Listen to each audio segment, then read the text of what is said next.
He's always just had this love of airplanes. I mean, since he was 8, 9 years old, I think he knew that that's what he wanted to do. I remember finding a book down in our basement one time about how to be successful in the airline industry that I think he got when he was 12.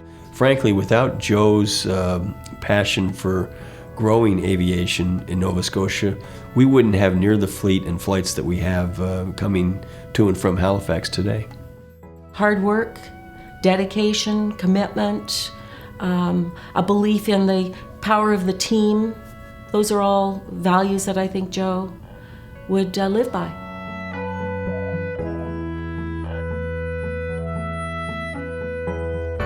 Well, Joe's been in the aviation business for a long time, and he's come up through the ranks through several different organizations. You know, he worked with the initial organizations with EPA, and then moved on with Air Nova, Air Alliance, and put together lots of different airline consortiums.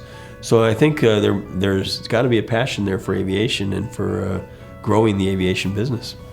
What he's accomplished, I think, is incredible, and the fact that he knew what he wanted to do from a very young age and went for it, I really admire that about him. And I know he's very well respected as a business leader, and I've heard it from, again, small town friends, parents would have worked there, or so on and so forth, or even friends work there now, and I think all of them would tell you that he's a respectful leader.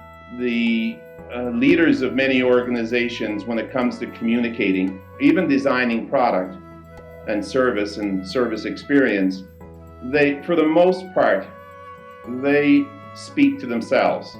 Not intentionally, but rather than from the outside. I think they always often look through the wrong end of the telescope. Joe Randell, I've never known him in all these years to ever look through the wrong end of the telescope. But also, he had such an intuition about how to operate an organization that was human and that had a great care for the humanity of its people. I think that Joe is a person who is thoughtful, wise, values and respects the opinions of other people. He is somebody who has a great deal of belief in teamwork, and obviously wonderful business acumen that transitions over into the community sector, which is where my connection with Joe rests.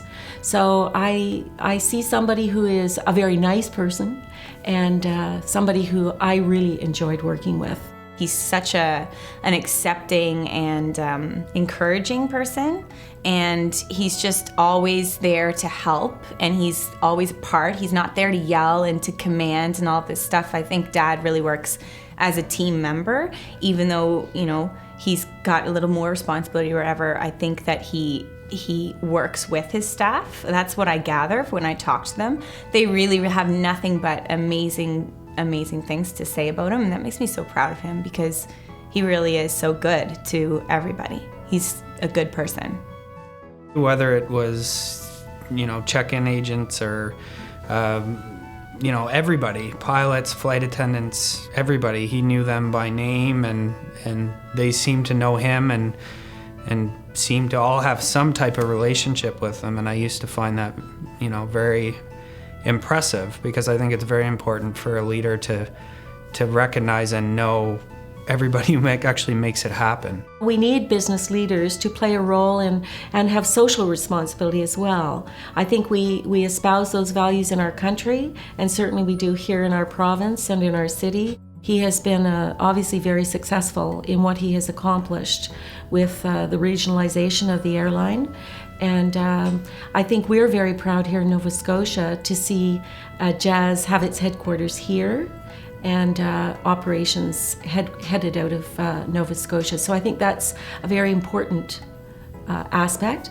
Joe has been adamant about ensuring that Nova Scotia gets more than its fair share of aviation business, and he's been doing that for years and years. When you're in a big business like aviation and you've got a company that's really $1 billion company, and you can transfer all that to the real world in terms of jobs and economic prosperity in our region, that's what it's all about. And what Joe's been able to do is be very impactful in our community. He's done it quietly, but it's been a big thing that he's done.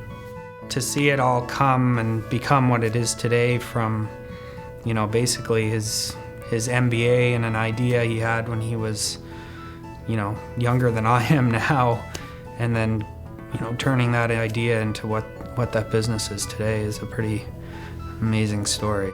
He never lets the ball drop, ever. Whether it's with a customer or staff or with the community or his family, with anybody that he knows. And God knows the world needs better people, and people like Joe Randell. We all do.